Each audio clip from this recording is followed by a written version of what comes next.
যাবে পরেরটা পরে দেখতেছি।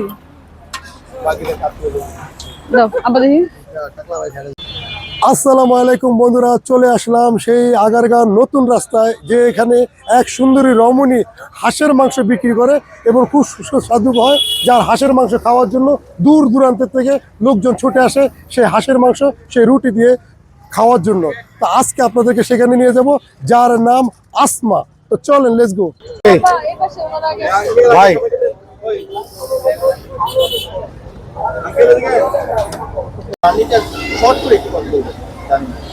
আসলে আমি এর আগে একটা কর্পোরেট কোম্পানিতে জব করতাম, স্যালারি স্যাটিসফ্যাকশন ছিল না। একটা গ্রাজুয়েট ছেলে মেয়েকে যখন 15-16 হাজার টাকা স্যালারি দেয়, অবশ্যই ডিসস্যাটিসফ্যাকশন কাজ করবেই। তো পড়াশোনা করেছে 16 বছর, স্যালারি শুরু হয় না আমাদের, তাই ভাবলাম জবে ছেড়ে দিই।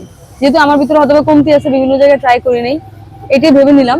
তারপর ভাবলাম যে বিজনেস করি। ইনভেস্টমেন্ট ছিল না, বান্ধবীর কাছ থেকে টাকাটা ধার নিয়ে শুরু করি, হাঁটি হাঁটি পা করতে করতে এখন আমার প্রায় 1.5 লাখ টাকা এখানে ইনভেস্টমেন্ট আছে। আগারগাঁও আসলে আপনার হাঁসের মাংস কত সবাই খাবে? আগারগাঁও আসলে আমার এখানে হাঁসের মাংস খাবে, কারণ এখানে মায়ের হাতে রান্না হয়, লাকড়ি দিয়ে রান্না হয়। আমরা একদম অথেন্টিক ঘরোয়া ভাবে রান্না করি, সেই গ্রামের যে রান্নার ফিলটা কাস্টমার আমার এখানে আসলে উপভোগ করতে পারবে। হাঁসের মাংস, গরুর মাংস, কাঁকড়া ভুনা দিয়ে। তাই অবভিয়াসলি, আর সবথেকে বড় হচ্ছে আমরা কোয়ালিটি মেনটেন করা 100% সবসময় ট্রাই করি। এর জন্য মূলত কাস্টমার এখানে আসবে খাওয়ার জন্য। যে হাঁসের মাংস রান্না করেন কি কি উপকরণ ব্যবহার করেন? আসলে হাঁসের মাংস ঘরোয়াভাবে যত ধরনের মশলা আছে সবকিছু ইউজ করা হয়। পাশাপাশি ইউজ করা হয় 15 থেকে 20 রকমের একটা সিক্রেট মশলা, যেটা আমরা বাসায় নিজেরা মেক করি, বিভিন্ন মশলা সমন্বিত করে, এই আর কি। আপু, আপনি তো দীর্ঘ 1.5 বছর যাবত এই ফুডকার্টটা চালাচ্ছেন, এখন তো আপনি ভাইরাল, এখন কাস্টমারের ফিডব্যাক কেমন পাচ্ছেন? আলহামদুলিল্লাহ, আমার প্রচুর পরিমাণে রিপিট কাস্টমার, সেই বিজনেসের শুরু থেকে এখন পর্যন্ত আমি রিপিট কাস্টমার পাচ্ছি। হয়তো অনেক সময় 19-20 হয়ে যায়, যেহেতু আমরা যেহেতু মানুষ, আমাদের অনেক সময় ভুল হয়ে যায়, বা 19-20 রান্নার ফ্লেভার একটু 19-20 হয়ে যায়।